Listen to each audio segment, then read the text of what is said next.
அனைவருக்கும் வணக்கம். தினமும் நம்ம வீட்டில் விளக்கேற்றி நம்ம வழிபாடு செய்கிறோம் அப்படின்னா கண்டிப்பாக மகாலட்சுமியினுடைய அருள் இருக்கும் அப்படின்னு சொல்லலாங்க. ஆனால் பரிகாரம் அல்லது சில குறிப்பிட்ட வேண்டுதல்கள் எனக்கு இது நிறைவேறணும் அப்படிங்கிறதுக்காக தெய்வத்துக்கு நாம் ஒவ்வொரு விதமான விளக்கு ஏற்றி வழிபாடு செய்கிறது வழக்கம். அப்படி துர்க்கைக்கு பார்த்தீங்க அப்படின்னா எலுமிச்சம்பழத்தில் விளக்கேற்றுவோம்.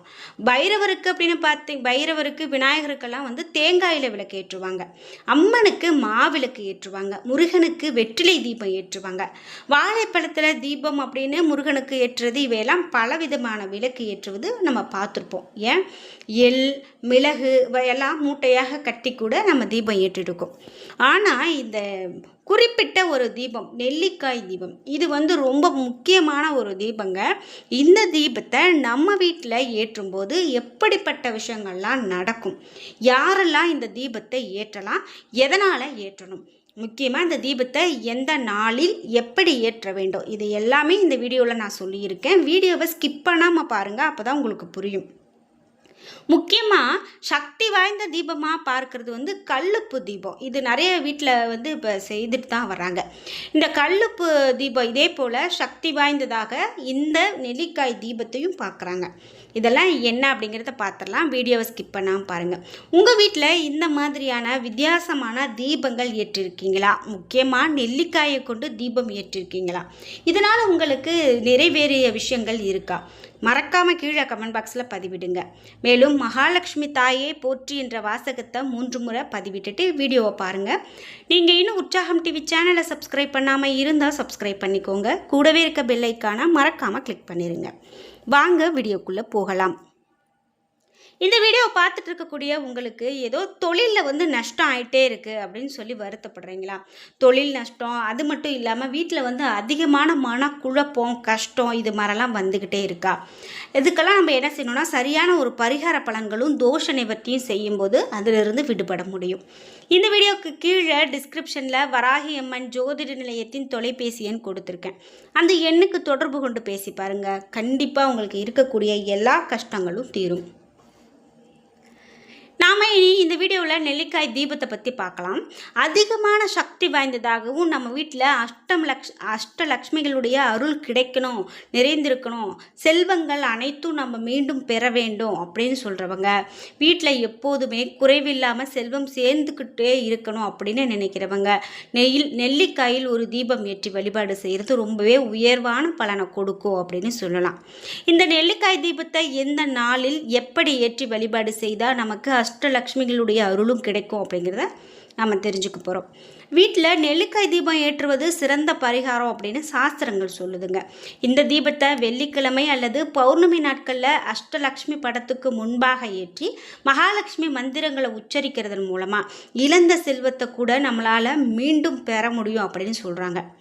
குபேர சம்பந்த அருளை தரக்கூடிய இந்த நெல்லிக்காய் தீபத்தை முக்கியமாக வியாழன்கிழமை நாட்களில் குபேரனுக்கு ஏற்றி வந்தோம் அப்படின்னா சகல செல்வங்களும் சேரும். குறிப்பிட்டு அஷ்டலக்ஷ்மி படம் இருந்தால் அதனை வைத்து கூட அதுக்கு முன்பாக இந்த 2 பெரிய நெல்லிக்காய்களை எடுத்துக்கோங்க. இந்த வழிபாட்டுக்கு தேர்வு செய்யக்கூடிய இந்த நெல்லிக்காயில் கருப்பு புள்ளிகள் எதுவும் இல்லாமல் எடுத்துக்கிறது நல்லது. நெல்லிக்காயின் மேல் மற்றும் அடிபாகத்தை மட்டும் கத்தியால் நறுக்கிடுங்க. சமமாக இருக்கும்படி பார்த்து கொள்வது நல்லது. பிறகு மேலே இருக்கக்கூடிய அந்த காம்பு பகுதியில் கூர்மையான ஒரு ஆயுதத்தால் மெதுவாக எடுத்து தீபம் ஏற்றுவதற்கு ஏதுவாக ஒரு குழி போல உருவாக்கலாம்.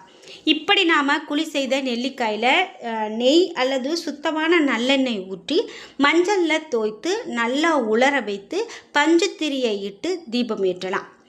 இந்த தீபம் கிழக்கு திசையை நோக்கி இருக்கிறது ரொம்ப நல்லது. இந்த தீபம் ஏற்றிய பிறகு உங்களுக்கு தெரிந்த மகாலட்சுமி மந்திரங்கள் அல்லது ஸ்லோகங்களை உச்சரிக்கலாம்.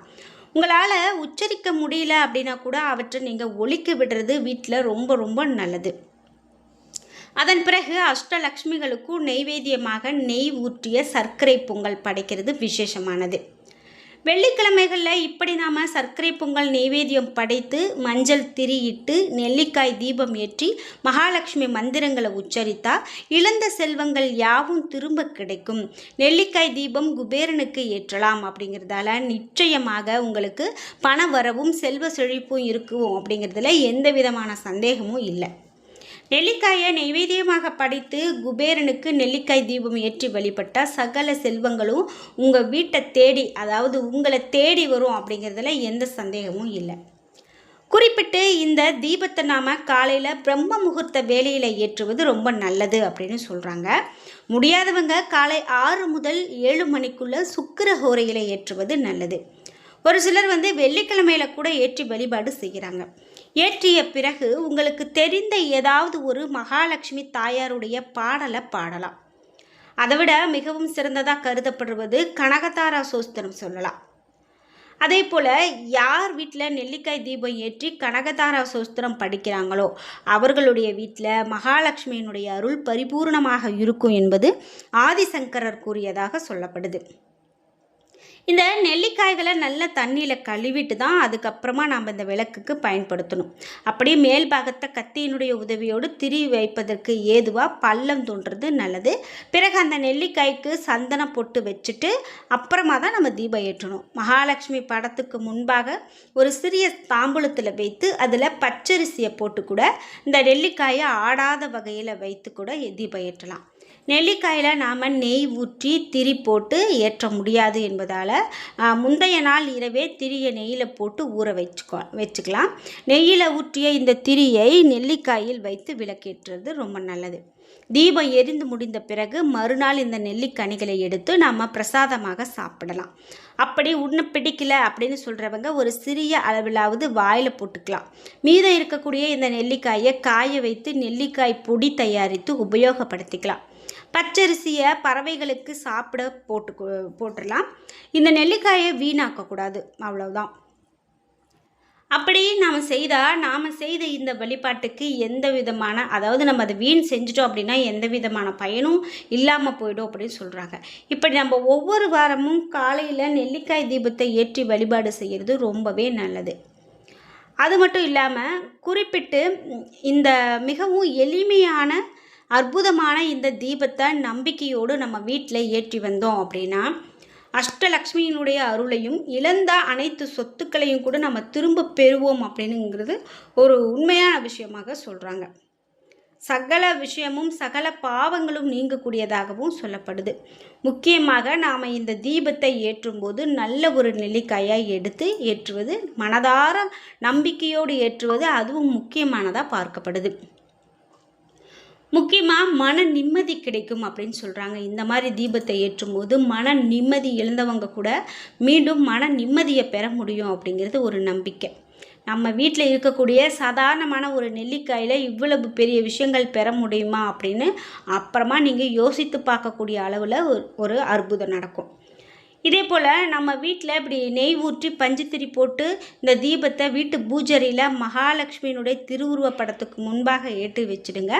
அல்லது பெருமாளுக்கு முன்பு இந்த தீபத்தை ஏற்றுவது கூட தவறு கிடையாது அப்படின்னு சொல்கிறாங்க. உங்கள் வீட்டில் துளசி செடி இருக்கும் பட்சத்தில் துளசி செடிக்கு இந்த நெல்லிக்கனி தீபத்தை ஏற்றி வைத்தால் வீட்டில் இருக்கக்கூடிய கஷ்டம் 3 வாரங்களில் குறையிறத நம்மளால் கண்கூட பார்க்க முடியும். அதாவது வாரந்தோறும் ஒரு வெள்ளிக்கிழமையில் மட்டும் துளசி செடிக்கு முன்னால் இந்த நெல்லி தீபம் போட்டு பாருங்கள். இந்த தீபம் தாம்பழத்தட்டில் வைத்தாலும் படிய நிற்காது. அப்படிங்கிற காரணத்தால் தான் மண் அகல் விளக்குக்குள்ளே ஒரு சிலர் வைத்து ஏற்றுவதையும் நம்மளால் பார்க்க முடியும்.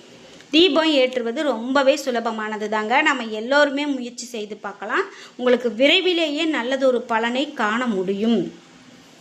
ஒரு வீட்டில் கட்டாயமாக இருக்க வேண்டிய பொருட்களினுடைய இந்த நெல்லிக்காயும் மிகவும் அவசியம். இது அவ்வளவு சீக்கிரத்தில் கெட்டு போகாது, அதாவது காய்ந்து போகுமே தவிர அழுகி போகாது அப்படின்னு சொல்லலாம். அதுதான் நமக்கு ரொம்ப முக்கியமானது. எந்த ஒரு பொருளும் அழுகி போகாமல் காய்ந்து போகிறது நல்லது. இப்படி நாம் அந்த கோவில்களில் அந்த நெல்லிக்காய் தீபங்களை ஏற்றினாலும் மேலும் நல்லதொரு பலனை பெற முடியும் அப்படின்னு சொல்கிறாங்க. இது மாதிரி ஒரு முறை முயற்சி செய்து பாருங்கள்.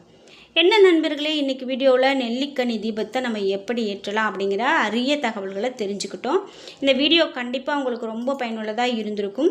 வீடியோ உங்களுக்கு பிடிச்சிருந்தா லைக் பண்ணுங்கள், ஷேர் பண்ணுங்கள், கமெண்ட் பண்ணுங்கள். நீங்கள் இன்னும் உற்சாகம் டிவி சேனலை சப்ஸ்கிரைப் பண்ணாமல் இருந்தால் சப்ஸ்கிரைப் பண்ணிக்கோங்க. கூடவே இருக்க பெல் ஐக்கானை மறக்காமல் கிளிக் பண்ணிடுங்க. நன்றி வியூவர்ஸ்.